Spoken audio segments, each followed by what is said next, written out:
السلام عليكم ورحمة الله وبركاته. رجعنا في فيديو جديد. النهاردة هنعمل طبيخ عادي، الكوسة ودي الطماطم والبصل، هو ده اللي بنحتاجه، ومعلقة سمنة هنشوحها ونشوح البصلة وبعد كده نحط الطماطم تتسبك وبعدين نحط الكوسة.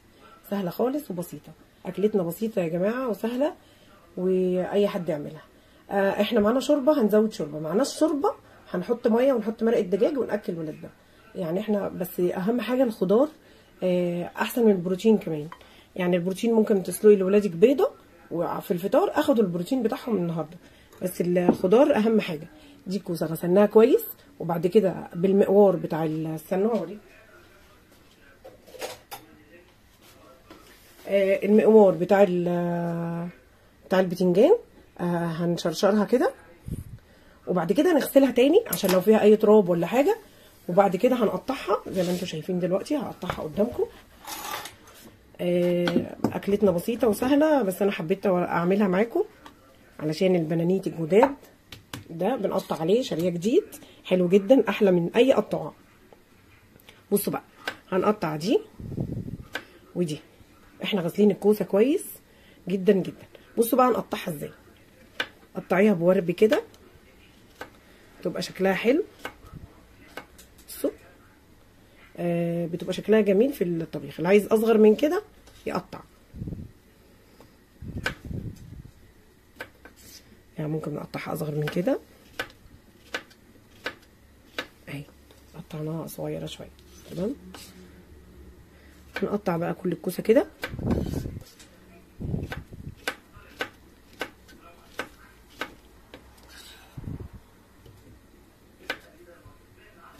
المهم ان الكوسه بتتغسل كويس. انا بغسلها الاول قبل ما اشرشرها، وبعد ما اشرشرها بغسلها تاني عشان لو فيها اي تراب ينزل. وممكن تنقعيها شويه، يعني انا بنقعها شويه في الميه وبعد كده بشطفها عشان لو فيها رمله ولا اي حاجه. الكوسه يا جماعه بتبقى فيها رمله علشان طريه، الرمله بتتغزز فيها كده، لو وقعت في التراب ولا حاجه بتشيل تراب.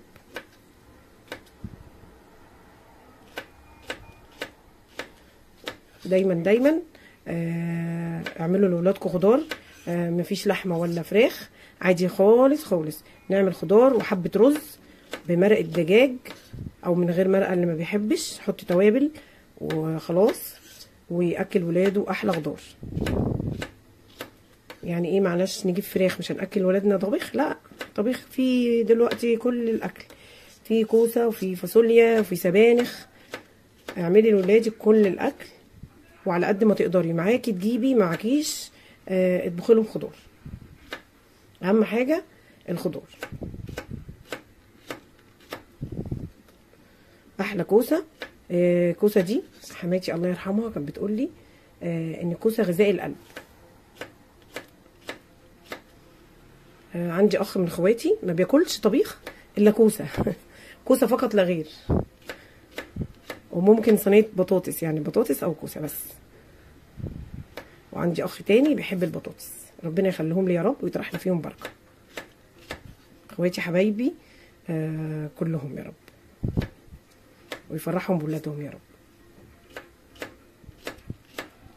حبوا اخواتكم وحبوا ولادكم وعلموا ولادكم يحبوا بعض. الحب احلى حاجه في الدنيا. علموا ولادكم ما يبقاش اناني، يحب اخوه. بصوا لو كبيره بقى اقسميها 2 كده واقسميه وقطعيها بقى كده عشان تبقى كلها شبه بعض قد بعض، ما يبقاش في كوسايه كبيره وكوسايه صغيره. شايفين؟ دي لو كوسايه كبيره انا هقطعها نصين كده. انا بحب الكوسه الصغيره، بس انا جبت ديت كان بقى ايه مش اخر النهار شويه، فالكوسه بتتنقط طبعا وانا مش عايزه محشي، فالكوسه صبحه وجميله عجبتني فرحت جايه. هنعمل احلى كوسه مع بعض وجنبها حبه رز وشكرا. قطعنا الكوسه، يلا بينا ناخد البصل وعلى النار ونشوف هنعمل ايه. جبنا حله فيها سمنه، هنحط بقى البصله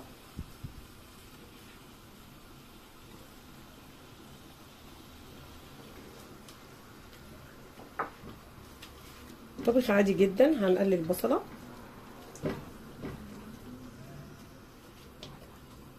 بس هي بقى عشان الكوسه ما بتاخدش وقت في السوا زي بقيه الخضار، بنحط احنا لو فاصوليا بشوحها مع البصل، بصفر البصله شويه واشوح معاها الايه الفاصوليا. البسله برضو بشوح مع البصله، انما الكوسه لا، بحط الطماطم تتسبك وبعد كده بحط الكوسه.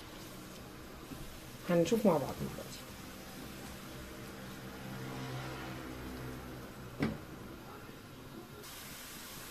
بصوا البصله كده قربت تحمر اهي.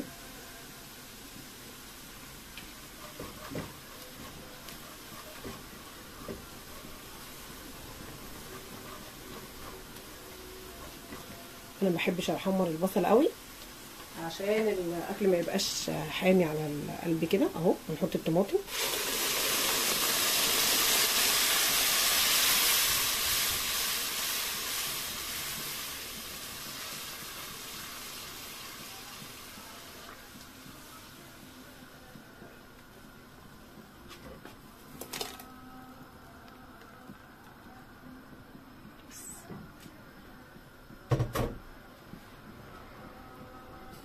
كده. هنغطيها لغايه لما تتسبك وبعد كده هنحط الكوسه بقى ان شاء الله.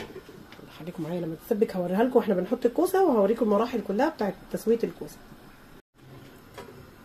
كده التسبيكه اهي. بسم الله الرحمن الرحيم. التسبيكه كده اتسبكت. كده محتاجين الكوسه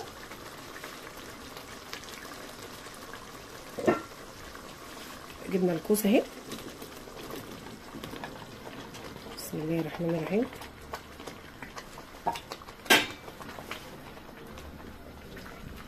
كده التسبيكه اتسبكت خالص. هنحط بقى الكوسه تاخد غلوه بقى مع التسبيكه كده، وبعد كده نزودها. مش هنزودها دلوقتي، كده كده الكوسه بتبك ميه شويه، هتاخد وتدي بقى كده بشكل ودي مع الصلصه، وبعد كده نزودها. شايفين اهي. الف هنا وشفا للي هياكل الكوسه. احلى حاجه الكوسه يا ولاد. في ناس ما بتحبش الكوسه، الكوسه دي والله والله غذاء القلب يعني، وحلوه ومفيده جدا. وكل الخضار، كل الخضار، اي خضار في الدنيا ليه فوائد. هنسيب الكوسه بقى كده تشرب مع الصلصه شويه بس. حبه حبه احط لها حبه فلفل اسود،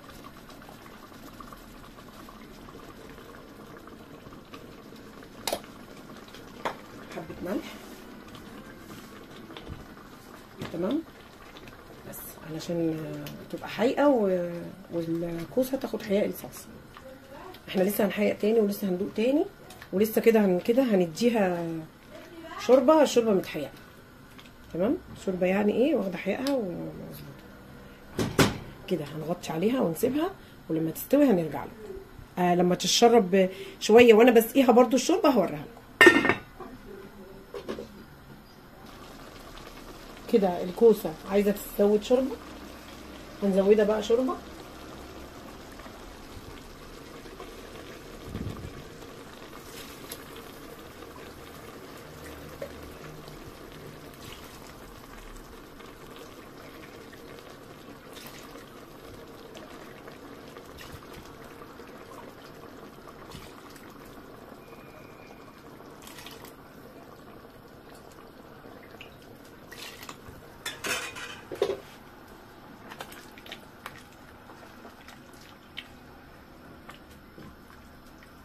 شايفين ده احياء الكوسه، قصدي ده تزويد الكوسه. هنزودها شويه كمان عشان احنا كده كده مش هنزودها تاني. دي شوربه، والشوربه حقيقه وحلوه، بس احنا عايزين. لا يا جماعه عادي عادي بطوع اهو. هندوق بقى الشوربه. بسم الله. هي كده مش محتاجه تتزود ملح ولا اي حاجه. هنغطي بقى الحله ونسيبها لما تستوي ونغرفها هي والرز اتشرب ووطينا عليه. وهنشوف دلوقتي كده لما نغرف بقى. يلا استنوني. هنعمل دلوقتي جنب الاكل رز. هنعمل شعريه، هنعمل رز قصدي بالشعريه. معانا شعريه. بصوا انا معايا حوالي كوبايه شعريه او مجين شعريه، انا بحب الشعريه كتيره في الرز. تمام، ده مج كبير او كوبايتين شاي يعني. اللي ما تعرفش تعمل رز، احنا هنعمل جنب الكوسه رز، هنعمل رز. انا معايا اللي ما بتعرفش تعمل الرز، انا معايا 3 كوبايات رز، هنحط قصادهم 3 كوبايات ميه علشان ولا تحطي بقى عقله ولا الكلام ده، لا لا لا, لا. عايري احسن. اللي لسه مبتدئ او بتعمل رز جديد او الرز بيعجن معاها او يطلع ناقص ميه، حطي الرز على قد الميه. ده الرز البلدي بتاعنا، انما الرز البسمتي بيبقى كوبايه رز كوبايتين ميه. انما احنا هنعمل رز بشعريه، رز بلدي عادي الرز بتاعنا. هبقى اعمل لكم مره الرز الكبسه، رز البسمتي بالفراخ والزبيب بقى والمكسرات. اكلات رمضان بقى والعزومات والحاجات الحلوه هبقى اعملها لكم سنه سنه. وانا عامله جلاش وعامله الرقاق وعامله طواجن، وهعمل لكم تاني برضو قبل رمضان كده. هعمل لكم حبه حاجات مش جوه رمضان، لا قبل رمضان بشويه، عشان برضو اللي عايز حاجه يرجع للفيديوهات بتاعتي ويعملها. عندك عزومه، عندك اي حاجه، لو عايزه اي حاجه اساليني وانا هجاوبك، حتى لو في الكومنتات. واللي عايز رقمي هحطه في صندوق الوصف. اللي عايز رقمي يقول لي، يتابعني على الواتس ويسالني على اي اكله ولا اي حاجه، انا تحت امرك. انا بعمل ديك الرومي برضو، بحط فيه برتقان في زوره وبرتقان في جوه بطنه، وانضفه كويس واتبله وملح وبصله وكله كله كله، وراح حطاه في كيس وراح شايلاه في التلاجة يوم بحاله. وبعد كده تاني يوم اروح بقى ايه شطفاه ومطلعه منه البرتقانه وشطفاه شطفه كويسه، واروح حاطاه في صاج كبير ونحط حواليه خضار. ده بقى للعزومات الكبيره والمندي والحاجات دي، بتحطيه في الفرن، بس تكوني متبلاه بقى التتبيله بقى بتاعته. نبقى نعملها مع بعض. اللي عايزه يقول لي. بحط حاجات كتير وبدهنه بره وجوه، وبعد كده بحط حواليه خضار ونعمل عليه ورق فويل، لان الصاج هيبقى كبير طبعا، ودخليه الفرن. على حجم بقى الديك الرومي، على حجم الوقت اللي انت هتحطيه في الفرن. يعني حجم الرومي 5 كيلو مثلا، هنحطه ساعتين بالظبط، مش هياخد اكتر من ساعتين، ساعتين 2 تسيبيه، وبعد كده تشيلي الورقه يا دوبك ربع ساعه بس يحمر كده وخلاص، هو كده ديك الرومي استوى. انا بتكلم على الديك الرومي يا جماعه المزارع، انا بجيبه ابيض من المزارع، فكنت بعمله كده. انا قبل ما افتح القناه برضو بحب المطبخ اولا، وبحب اعمل اكلات كتيره وانواع كتيره، والعزايم بسد فيها ما تقلقوش، محشي بقى ومحاشي وصواني وطواجن. انا كنت ممكن اعمل عزومه ل50 نفر يا جماعه، كنت بعدهم 50 نفر. كنا بنعمل حفله كبيره كده والعيله كلها بتجتمع على جوزي ونعمل العزومه الكبيره دي. كنت انا اللي بعملها لوحدي عشان هما بيحبوا اكلي، وانا ما بحبش حد يساعدني في الاكل والله بصراحه يعني، لاني بحب الاكل يبقى طعمه واحد. انما لو حد ساعدك بقى يقعد يلخمك ويقول لك اراءه وكده، مين بيحب زيي بيحب المطبخ لوحده، ما بيحبش حد يشاركه. انا ممكن حد يساعدني يعني، ناوليني كذا، قطعي لي كذا بس، انما المطبخ والبوتاجاز والتفاصيل انا اللي بعملها كلها. وانا بعمل الاكل بحب اصبن المواعين، يعني اغسل المواعين كده، اشطب الحوض ورايا، ما يبقاش ورايا مواعين. اخرج من المطبخ بعد ما اعمل الاكل ما يبقاش في الحوض مواعين، مش بعد ما اخلص الاكل الاقي كوم بقى مواعين في الحوض، ياه تبقى كارثه.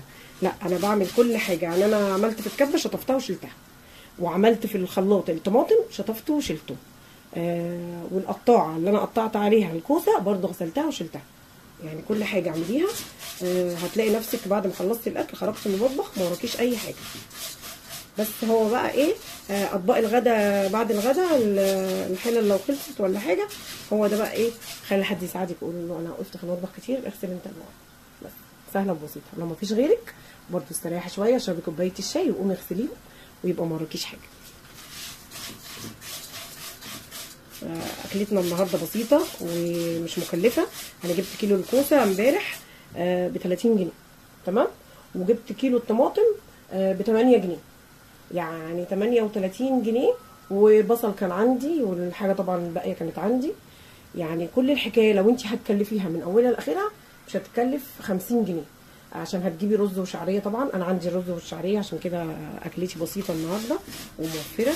والفراخ كانت عندي برضو، بسلق الفراخ، فما عنديش اي حاجه النهارده. ما غرمتش الا 38 جنيه اللي اشتريت بيهم الطماطم والكوسه. انت دبري حالك واعملي، حاولي برضو تدبري حالك. الشعريه يعني خلي عندك الست. طبعا انا قلت الست برضو بتعرف تعمل كل حاجه، تدبر كل حاجه.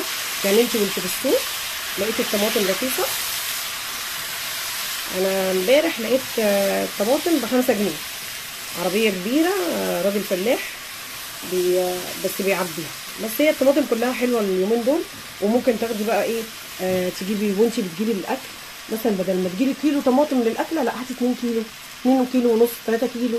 اعملي الاكل واغلي الباقي وفرزيه واعمليه صلصه لرمضان. يبقى كده لغايه رمضان هتبقى ولا اتكلفتي حاجه. هتطلعي كيلو الطماطم، كيس الطماطم تطبخي بيه، هتلاقي نفسك كانك لاقيها في الفريزر يعني. والطماطم رخيصه اليومين دول، استنهزي الفرصه بقى. يعني ما تلاقيها كيلو ونص، كيلو ونص ب10، هاتي 3 كيلو ب20 جنيه واعملي منهم الاكل برضو. يعني اعملي الاكل وشيلي الباقي. انا هعمل كده.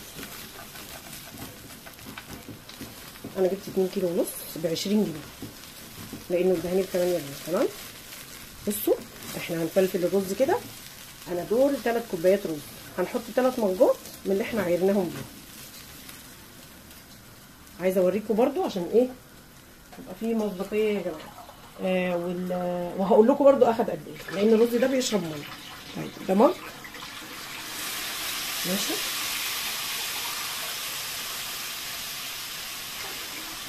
كده 2، عشان انا حاطه كوبايتين شعريه، فطبعا هنزود للشعريه. كده ال3 مجات بتوع الرز. وتقلبي وتشوفيه عايز ميه تاني ولا لا.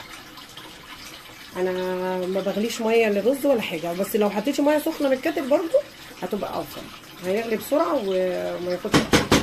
انما انا الكاتل بتاعي بعافيه يعني غوص. عندي كاتل تاني بس حاطاه في الاتيليه بتاع الشغل، تمام. ده المج بتاع الشعريه. خلاص يبقى انا حطينا كام؟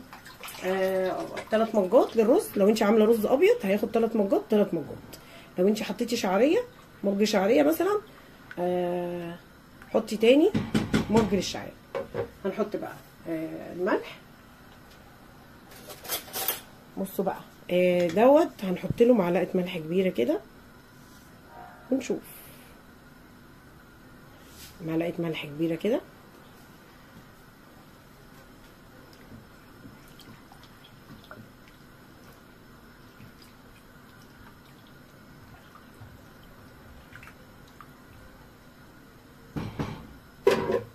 هندوق بقى الحياء.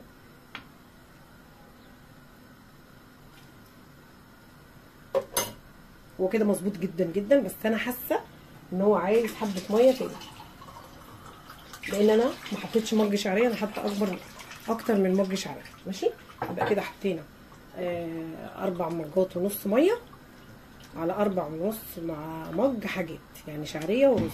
كده تمام قوي. بصوا شايفين شكله كده. هنغطي الحله، واول ما الرز يغلي، اول ما الرز ياخد غلوه ويقرب يتشرب، هنوطي عليه على النار هاديه ونحط الشياطه. انا عندي الشياطه دي بتاعت القهوه، بحطها للرز علشان الرز ياخد وقته كده ويستوي على نار هاديه. الرز بيحب النار الهاديه. اول ما يتشرب الرز، ولا مش هيتشرب تماما يعني، هوريكم برضو المرحله ان انا هوطي عليه فيها. ده الاكل بعد ما خلص اهو. الرز غرفنا الرز وغرفنا الكوسه، والف هنا وشفا. ويا رب يكون الفيديوهات بتاعتي بتعجبكم، يا رب يكون فيديوهاتي بتعجبكم. واللي يعجبه الفيديو يدوس لايك ويشترك في القناه اللي يوصل كل جديد. اهو الكوسه الجميله اهي، كوسه خضار جميل ومفيد، واعملوا لاولادكم واكل صحي وبلاش اكل الشارع. اهو الرز بالشعريه تحفه زي ما وريتكم المقادير بالظبط. والكوسه اهي ما خدتش برده ربع ساعه على النار وكانت مستويه. يلا اشوفكم في فيديو جديد، وما تنسوش اللهم صل وسلم وبارك على سيدنا محمد. وما تنسوش يا جماعه اللايك، ارجو اللايك ارجو اللايك، اللي يتفرج على الفيديو يدوس لايك. والسلام عليكم ورحمه الله وبركاته.